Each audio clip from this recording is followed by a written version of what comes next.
Pai do Senhor para todos, vamos para mais um vídeo agora aqui no nosso canal. E o assunto de hoje é o seguinte: o Espírito de Deus é sujeito aos profetas? Isso é uma expressão que é muito utilizada ao passar dos tempos dentro das igrejas, especificamente pentecostais. Dizem que o Espírito de Deus é sujeito aos profetas. Vejamos se isso é verdade. Nesse vídeo vamos abordar este assunto. Se você gosta desse tipo de conteúdo, já aproveita para dar um like aqui para o YouTube entender que esse vídeo é relevante e passar para mais pessoas. Você que ainda também não é inscrito, se inscreve aqui embaixo no canal e nos ajude a crescermos este canal e levarmos a palavra de Deus para mais pessoas. Então, dá um like, se inscreve, lembra de clicar no sininho para receber todas as notificações e vamos lá. O Espírito de Deus está sujeito aos profetas. Vamos ler o texto bíblico que é utilizado para se usar esse argumento, que está na primeira carta do apóstolo São Paulo aos Coríntios, no capítulo 14, e no versículo 32, vejamos a expressão bíblica, o que diz: e os espíritos dos profetas estão sujeitos aos profetas. Os espíritos dos profetas estão sujeitos aos profetas. Em primeiro lugar, é importante a gente destacar qual o assunto que Paulo estava tratando aqui. Se nós vermos a partir do versículo 26 do capítulo 14 da primeira carta aos Coríntios, vamos ver já na epígrafe que o assunto aqui é a necessidade de ordem no culto. A igreja de Corinto, ela tinha alguns problemas, dentre eles estava havendo uma certa desordem em meio ao culto, porque os crentes não estavam sabendo usar os dons espirituais que são distribuídos pelo Espírito à igreja, para a edificação da igreja. Então Paulo, ele está aqui ensinando, em primeiro lugar, como deve ser o culto ao Senhor. Depois ele fala da organização do culto. Veja o que diz o versículo 26, quando Paulo vai falar como deve ser a forma de culto ao Senhor. Ele diz: que faremos, pois, irmãos, quando vos ajuntais? Cada um de vós tem salmo, tem doutrina, tem revelação, tem língua, tem interpretação. Faça-se tudo para edificação. Então Paulo fala a forma como deve ser uma reunião, um culto a Deus.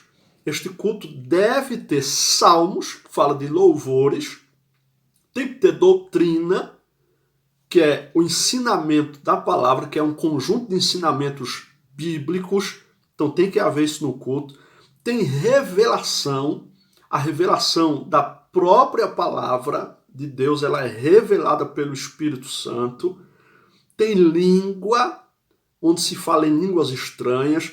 Tem interpretação, porque um fala em línguas e o outro interpreta, mas faça-se tudo para edificação.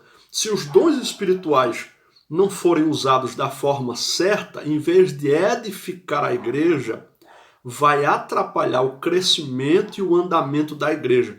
Por isso a preocupação de Paulo em escrever aos Coríntios, para que houvesse uma organização no culto. Então, em primeiro lugar, Paulo estava falando da organização do culto referente aos dons espirituais. Em segundo lugar, em nenhum momento Paulo cita aqui que o Espírito de Deus ele é sujeito ao profeta. Em nenhum momento. A expressão aqui, para começar, é no plural, no versículo 32. E os espíritos. E note que espíritos aqui é com E minúsculo. Quando a Bíblia fala do Espírito de Deus, é com E maiúsculo. Aqui é E minúsculo. Espíritos, plural, dos profetas. Estão sujeitos aos profetas. Então, nunca o Espírito de Deus, mas sim os espíritos dos profetas. Então, em nenhum momento, Paulo diz que o Espírito de Deus é sujeito aos profetas. Então, vamos destacar uma coisa. Deus é trino. Deus é trino. A trindade é bíblica.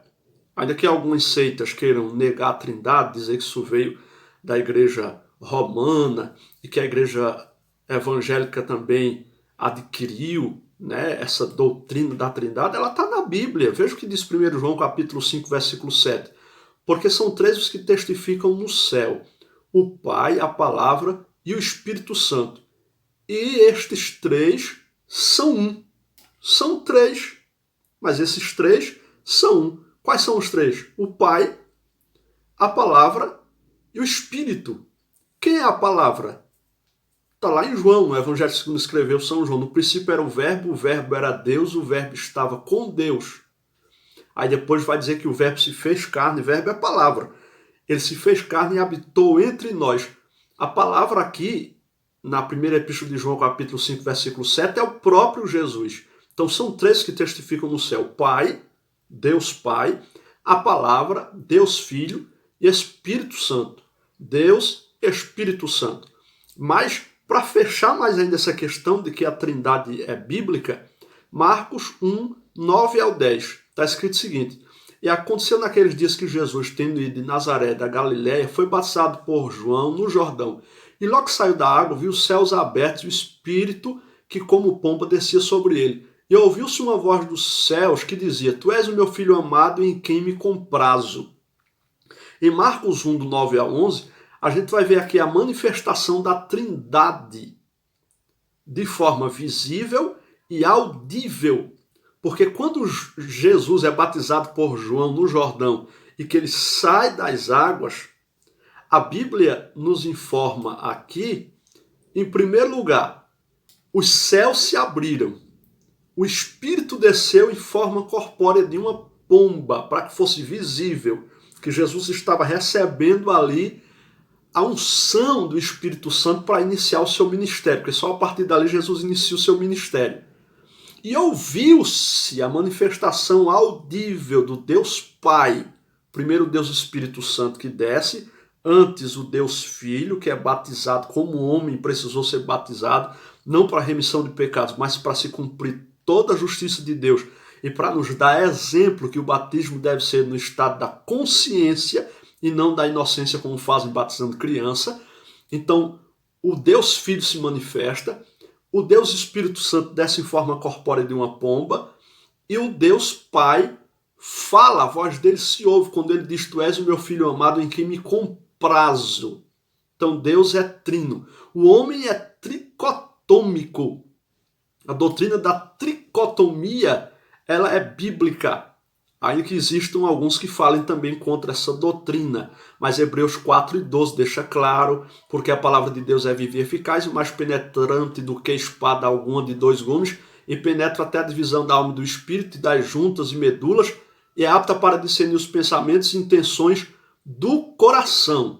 Aí vem 1 Tessalonicenses capítulo 5, versículo 23, e o mesmo Deus de paz vos santifique em tudo, e todo o vosso espírito e alma e corpo sejam plenamente conservados, irrepreensíveis para a vinda do nosso Senhor Jesus Cristo. Depois você analisa isso melhor aí na sua casa. Hebreus 4:12, 1 Tessalonicenses capítulo 5, versículo 23. Ambos os versículos falam de corpo, alma e espírito. Se não houvesse uma divisória entre alma e espírito, a Bíblia não precisaria falar de forma específica, alma e espírito. Então o ser humano é uma alma que tem um espírito que habitam dentro de um corpo. O corpo só é o tabernáculo, mas o homem é corpo, alma e espírito. Sendo assim, o homem tem um espírito, que é o espírito do homem. Todo homem tem o seu espírito.